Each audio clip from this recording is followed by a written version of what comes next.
everybody, it's Miss Lynn from Mill Creek MetroParks. Today we are at the Albert E.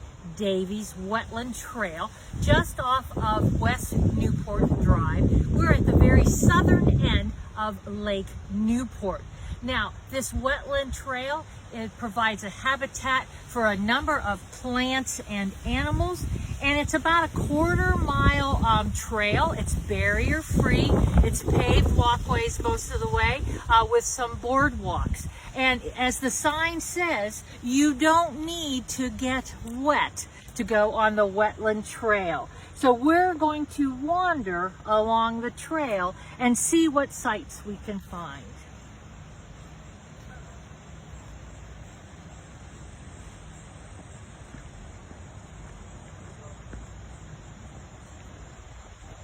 Now this boardwalk will lead us through the wetlands to an observation deck overlooking several deep water pools. Now over here on the left we see a huge boulder and it says the Robert K. Smythe Island. And actually we are going to be crossing a bridge onto the island. And Mr. Smythe was a park board member serving from January 1949 until June of 1957. So let's go ahead and cross the footbridge, and we're going to cross over onto Smythe Island, which has also been called Picnic Island.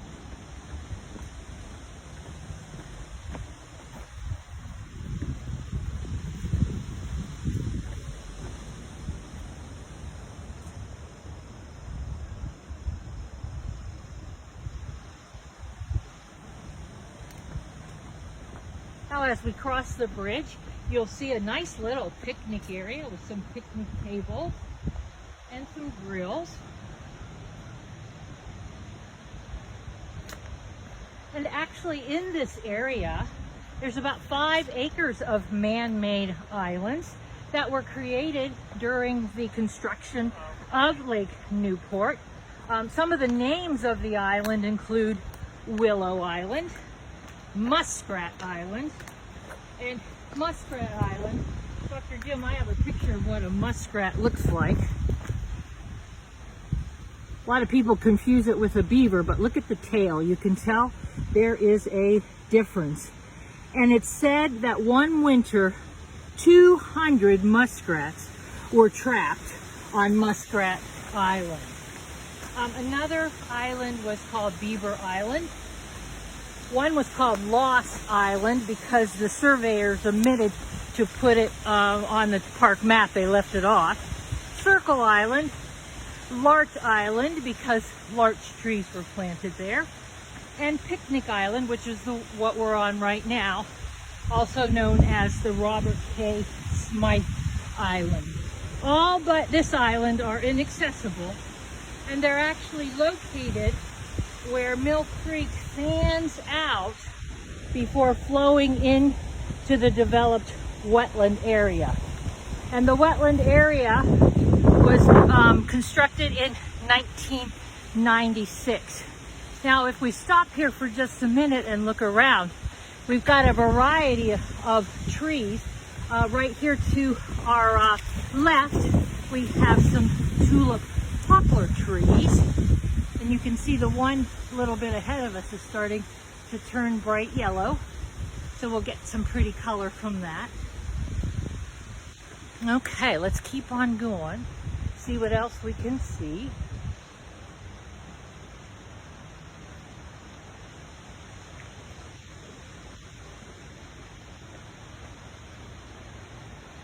Just a fairly easy walking path.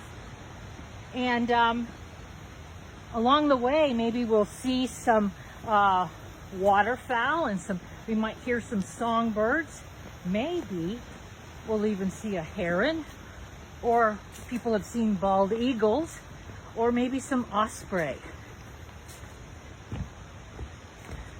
Now as you walk along the boardwalk, over to the right-hand side, we have some interpretive signage. And we would recommend that you stop and take a moment and read the signage.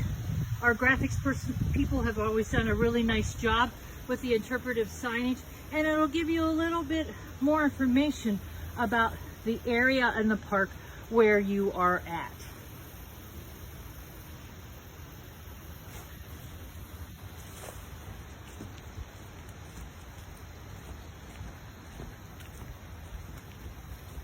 I think one important question you might be asking is, who was Al Davies?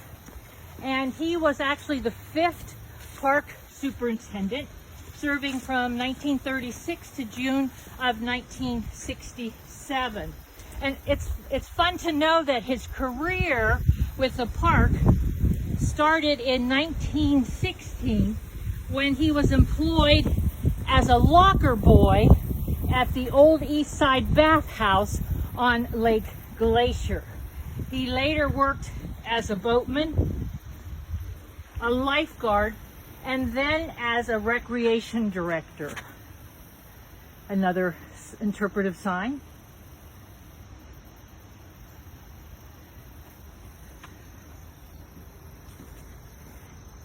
Mr. Davies was a local boy. He graduated from South High School in 1921 and Ohio Wesleyan College in 1925.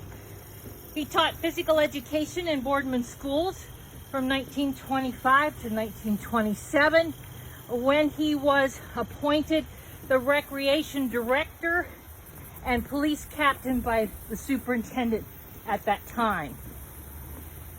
During his tenure as park superintendent, large tracts of land were added to the park.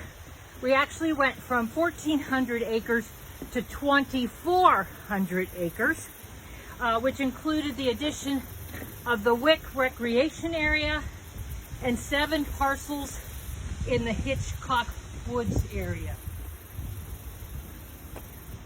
One of his very first construction projects was the building of the Walter C. Stitt Pavilion and Recreation Area.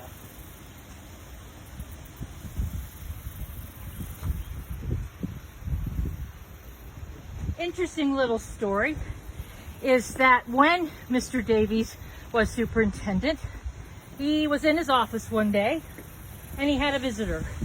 A gentleman walked in, needed a haircut, needed a shave, had on dirty overalls, but came in, wanted to talk to Mr. Davies about the park and his vision for the park.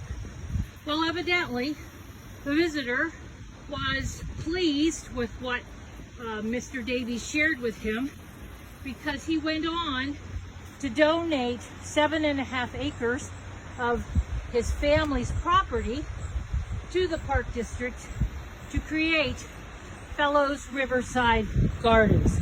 The gentleman who needed a haircut and a shave and was in dirty overalls was Samuel Fellows, Elizabeth Fellows' husband.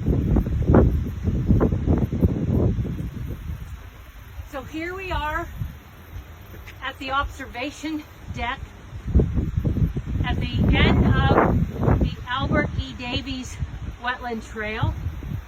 Take a moment and look around. Remember, look up, look down, look all around. See what you can see.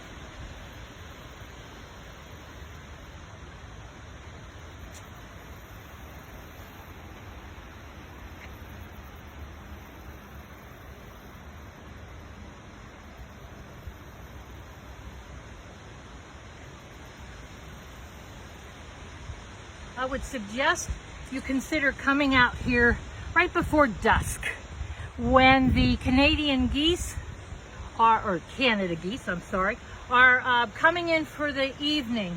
I brought my 2 oldest grandsons out here when they were little, and we were here right at dusk, and the Canada geese were flying right over our heads to land right into the water. You could hear them honking, and I swear if we had reached up, we could have caught one of them by one of its legs. And it's something I will always remember, and I hope that my grandsons will always remember as well. So there's a lot of memories to be had, to be made here in Mill Creek MetroParks. We hope you've enjoyed wandering the Albert E. Davies Wetland Trail with us today, hearing some stories about the park while we're in this beautiful park. We hope to see you again soon. Bye-bye, everybody.